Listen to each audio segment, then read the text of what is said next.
నమస్తే. నేను ఈ చిన్న పిల్ల కథల ద్వారా మీ ముందుకొచ్చాను. అందరూ సబ్స్క్రైబ్ చేసి నన్ను సపోర్ట్ చేస్తున్నారు. ఇంకా అందరూ సబ్స్క్రైబ్ చేయండి, నన్ను సపోర్ట్ చేయండి, లైక్ చేయండి. Thank you. పిల్లలు, కథ చెప్పుకుందామా? చదువుకున్న కాకి పిల్ల. అనగనగా ఒక కాకి, దానికొక పిల్ల. ఆ రోజుల్లో అందరి పిల్లలు చదువుకుంటుంటే నా పిల్లకి మాత్రం ఏమి తక్కువ అని కాకి తన పిల్లను బడికి పంపి చదువు చెప్పించింది. గొంతు బాగున్న వాళ్ళు, బాగులేని వాళ్ళు కూడా సంగీతం నేర్చుకోవడం చూసి నా కూతురికి సంగీతం చెప్పిస్తానని కాకి పిల్లకు సంగీతం కూడా చెప్పించింది. అందం ఉన్నవాళ్ళు, లేనివాళ్ళు నాట్యం నేర్చుకుంటుంటే నా పిల్ల మాత్రం తీసిపోయిందా ఏమిటి అని పిల్లకు నాట్యం కూడా నేర్పించింది. ఇలా 3 విద్యల్లో కాకి తన పిల్లను తయారు చేసింది. ఎలాగైనా కాకి పిల్ల కాకికి ముద్దు కదా. ఇలా ఉంటుండగా ఆ కాకి పిల్ల ఒక రోజున ఒక మాంసం ముక్క తెచ్చుకొని చెట్టు మీద కూర్చుని నములుతోంది.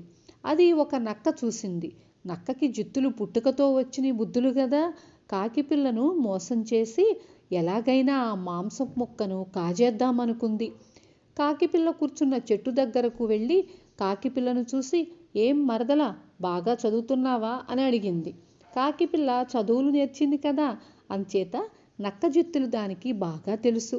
పైగా పూర్వం ఒక నక్క ఒక కాకిని మోసం చేసి దాని నోట్లో ఉన్న మాంసం ముక్కను కాజేయడము కథ ద్వారా కాకి పిల్ల 2వ క్లాసులో చదువుకుంది. అంచేత నక్క మోసం కాకి పిల్లకు తెలుసు. నక్క అడిగిన ప్రశ్నకు జవాబు చెబితే తన నోరు తెరవాల్సి వస్తుందని, అప్పుడు నోట్లో మాంసం ముక్క కింద పడిపోతుందని, దానిని కాస్త నక్క నోట్లో వేసుకుపోతుంది. ఆ సంగతంతా కాకి పిల్ల చదువుకున్నది కనుక ఆలోచించుకుని నక్క అడిగిన ప్రశ్నకు జవాబు చెప్పకుండా అవునని తల ఊపింది. నక్క తన ఎత్తు సాగలేదని ఇంకొంచెం పెద్ద ఎత్తు వేద్దామనుకుంది. మరదలా, నువ్వు సంగీతం నేర్చుకున్నావట కదా, బాగా పాడగలవట.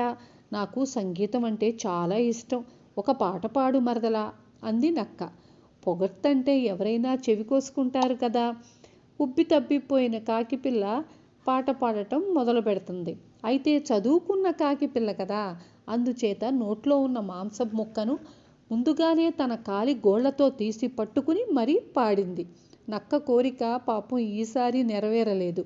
కాకి పిల్లను మోసం చేయడం ఎలాగా అని ఆలోచించి ఇంకాస్త పెద్ద ఎత్తు వేద్దామని ఇలా అంది. మరదలా, ఎంత బాగా పాట పాడావే. ఆహా, నా చెవుల తుప్పంతా వదిలిపోయింది. కానీ ఇంకొక కోరిక తీరుద్దు. నువ్వు నాట్యం బాగా నేర్చుకున్నావట, చాలా బాగా నాట్యం చేస్తావట. ఒక్కసారి నాట్యం చేద్దు, చూసి ఆనందిస్తాను అంది. ఈ మాటలు వినేసరికి కాకి పిల్ల ఉబ్బి తబ్బిబ్బైపోయింది. తన సంగీతాన్ని, నాట్యాన్ని మెచ్చుకునే వాళ్ళు ఎవరూ లేరనుకుంటూ ఉంటే నక్కబావ ఇంత బాగా మెచ్చుకుంటున్నాడు. నక్కబావను సంతృప్తి పరచాలి అనుకుంది. అయితే మరి మాంసం ముక్క మాటో? చదువుకున్న కాకి పిల్ల కదా, అంచేత ఆహారం విషయంలో అజాగ్రత్త పనికిరాదని దానికి తెలుసు. అందుకని బాగా ఆలోచించి గోళ్లతో పట్టుకున్న మాంసపు ముక్కను మళ్ళీ నోట్లో పెట్టుకొని నాట్యం చేసింది.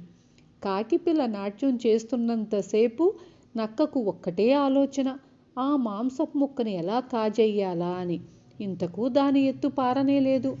కాకి పిల్ల నాట్యం అయిన తరువాత నక్క ఆఖరి ఎత్తు వేద్దామని ఇలా అంది. మరదలా, ఆహా, ఎంత మంచి పాట పాడావు, ఎంత బాగా నాట్యం చేశావు. నిజంగా ఇవాళ నాకు సుదినం. అయితే ఇంకొక చిన్న కోరిక. ఆ కోరిక కాస్త తీర్చావంటే అపరిమితమైన ఆనందంతో ఇంటికి వెళ్తాను. ఇవాళ నేను పొందే తృప్తికి ఇక నాకు ఈనాటికి అన్నం కూడా అక్కరలేదు. అయితే మరదలా, ఆ కోరిక ఏమిటంటే నీ ఆట పాట కలిపి చూడాలని ఉంది. పాట పాడుతూ నాట్యం చెయ్యి మరదలా, హాయిగా ఆనందిస్తాను అంది. కాకి పిల్ల నక్క పొగడ్తకు చెప్పలేనంతగా పొంగిపోయింది. కానీ పాట పాడుతూ నాట్యం చేస్తే మాంసపు ముక్కను ఏం చెయ్యాలి? చదువుకున్న కాకి పిల్ల కదా, ఆలోచించింది. నక్కబావతో ఇలా అంది. నక్కబావ, పాడి నాట్యం చేసి ఇప్పటికే అలసిపోయాను. ఇంకా పాట పాడుతూ నాట్యం చెయ్యాలంటే ఒంట్లో శక్తి ఉండాలి కదా. అందుచేత ఈ మాంసపు ముక్కను కాస్త తిని నీ కోరిక తీరుస్తాను ఉండు. ఈ మాట వినేసప్పటికీ నక్కకు ఇక లాభం లేదనిపించింది. ఆ మాంసపు ముక్క కోసమే కదా కర్ణకఠోరమైన కాకిపిల్ల పాట విన్నది, అసహ్యమైన నాట్యాన్ని చూసింది అనుకుని మరదల మళ్ళీ వస్తాను, ఈ లోపల నువ్వు మాంసం ముక్క తినడం కానీ అని చెప్పి బయలుదేరింది. కానీ కాకిపిల్ల అంతటితో వదులుతుందా?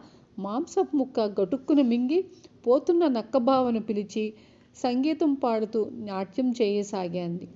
నక్క చూసి భరించలేక పారిపోయింది. అర్థమైందా పిల్లలు? రేపు మళ్ళీ మంచి కథ చెప్పుకుందాం.